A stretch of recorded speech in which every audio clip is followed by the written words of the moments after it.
और इसी के साथ बड़ी खबर, जहां थोड़ी देर में बीजेपी की अहम बैठक होने वाली है। जेपी नड्डा पहुंचे हैं बीजेपी मुख्यालय और यहां पर ये मीटिंग होने वाली। केंद्रीय गृह मंत्री अमित शाह भी इस बैठक में मौजूद रहने वाले हैं। कल ये जानकारी मिली थी कि राम मंदिर को लेकर के एक अहम मीटिंग बुलाई गई है, जिसमें केंद्रीय गृह मंत्री अमित शाह मौजूद रहेंगे, बीजेपी के राष्ट्रीय अध्यक्ष जेपी नड्डा मौजूद रहेंगे और हर प्रदेश से बीजेपी के 2 पदाधिकारियों को भी बुलाया गया है। आपको बताया कि 22 जनवरी को जहां रामलला की प्राण प्रतिष्ठा होनी है, उसके पहले बीजेपी ने मंथन करना भी शुरू कर दिया है और ये एक बड़ी मीटिंग यहां पर बुला ली गई है, जो कि राजधानी दिल्ली में बीजेपी के मुख्यालय में होने वाली है और राष्ट्रीय अध्यक्ष जेपी नड्डा यहां पर पहुंच चुके हैं।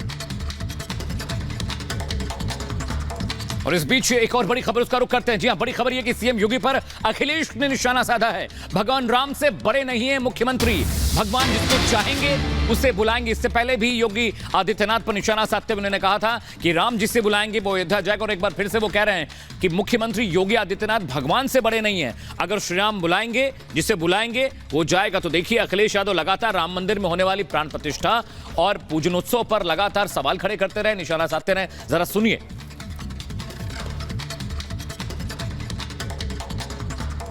अयोध्या जाने में जो लोग संकोच करते थे, अयोध्या का नाम लेने में जिनको संकोच होता था, आज वे भी कहते हैं कि हमें भी निमंत्रण मिलेगा तो हम भी जाएंगे।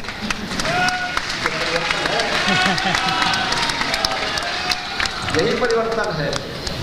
आप अपनी ताकत का एहसास कराएंगे तो हर व्यक्ति आपके साथ जुड़ेगा। ये भगवान का कार्यक्रम है और भगवान से बड़े मुख्यमंत्री नहीं हो सकते। भगवान से बड़े कोई भी नहीं हो सकता, हम भी नहीं, आप भी नहीं, ना मुख्यमंत्री जी। और भगवान जिसको बुलाएंगे वो अपने आप दौड़ा चला जाएगा। और ये भी सही है कि भगवान किसको कब बुला ले ये भी किसी को नहीं पता। इतना करीब भगवान के हैं वो लोग, तो क्या उन्हें तारीख पता है? और अगर ये बातें मुख्यमंत्री जी कह रहे हैं तो इसका मतलब ये साबित कर रहे हैं कि भारतीय जनता पार्टी सूची बना रही है, कौन अतिथि होगा, कौन आएगा, कौन नहीं आएगा। ये भगवान का कार्यक्रम है, भगवान श्री राम का कार्यक्रम है।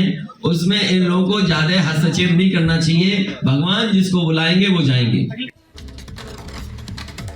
तो जैसे जैसे 22 जनवरी की तारीख करीब आ रही है, वैसे वैसे बयानवीरों की बयानबाजी भी बढ़ती जा रही है, तेज होते जा रही है। कांग्रेस में तो जैसे राम मंदिर और भगवान राम पर बयान देने की होड़ सी मची हुई है। एक तरफ उदित राज है, जहां उन्होंने मनुवाद की वापसी बताया है, तो वहीं दूसरी तरफ राशिद अलवी और अजय राय हैं, जो बीजेपी पर राम मंदिर के नाम पर मार्केटिंग और कब्जा करने की बात तक कह जाते हैं। विपक्षी बयानवीरों पर बीजेपी भी हमलावर नजर आ रही है और वो उन्हें भगवान राम से सद्बुद्धि देने की मांग कर रही है। इस रिपोर्ट में आप देखिए कि किस तरीके से ये सियासी बयानबाजी हो रही है भगवान राम के नाम पर।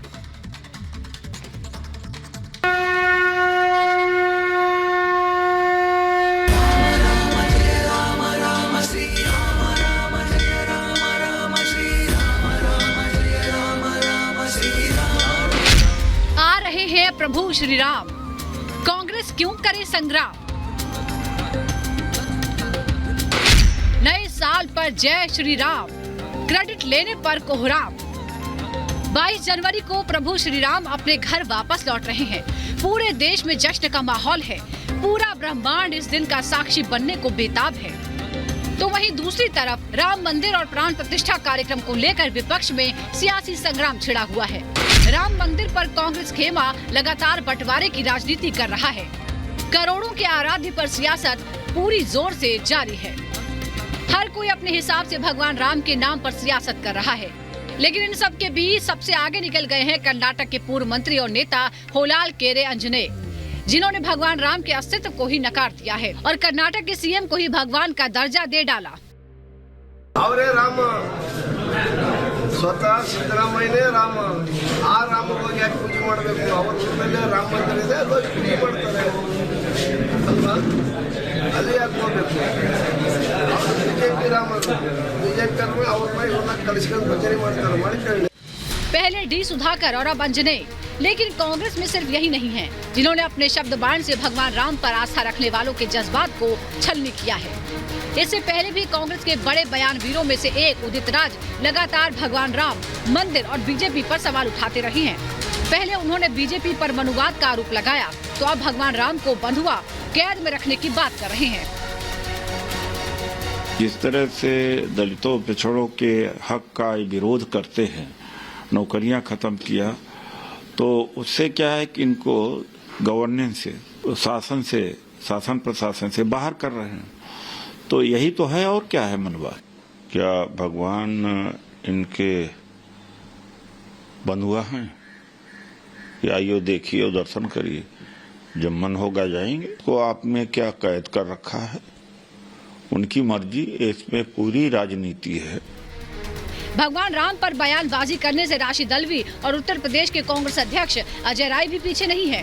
कोई बीजेपी पर मार्केटिंग करने तो कोई भगवान राम पर कब्जा जमाने का आरोप लगा रहा है। राम मंदिर का पूरी मार्केटिंग कर रहे हैं। भगवान हमारे आस्था के केंद्र, भगवान बुलाएंगे, दर्शन देंगे। और संजय राउत जी ने ठीक कहा है कि ये पूरी तरीके से भगवान राम के नाम पर राजनीति कर रहे हैं और राजनीति पूरी तरीके से भगवान राम को उसमें आगे लाकर पूरी अपनी चीजों को करना चाहते हैं। क्रेडिट लेने की कोशिश कर रहे हैं। और किस तरीके से राजनीति होती है? यही तो राजनीति है। वहां पे मुख्यमंत्री होंगे, प्रधानमंत्री होंगे, पूरे देश को आप ये मैसेज दे रहे हैं कि राम मंदिर आपने बनाया है। ये राजनीति नहीं है तो क्या है? कांग्रेस की तरफ से प्रभु श्री राम पर सियासी बयान सामने आए तो बीजेपी भी चुप नहीं रही। सियासत की धूरी घूमने पर असली नकली भक्त सामने आ गए हैं। और नव भारत जिसमें प्राचीन चेतना हो, राम की चेतना हो और सब लोग सुपथ पर चलकर सुमंगल की कामना करें।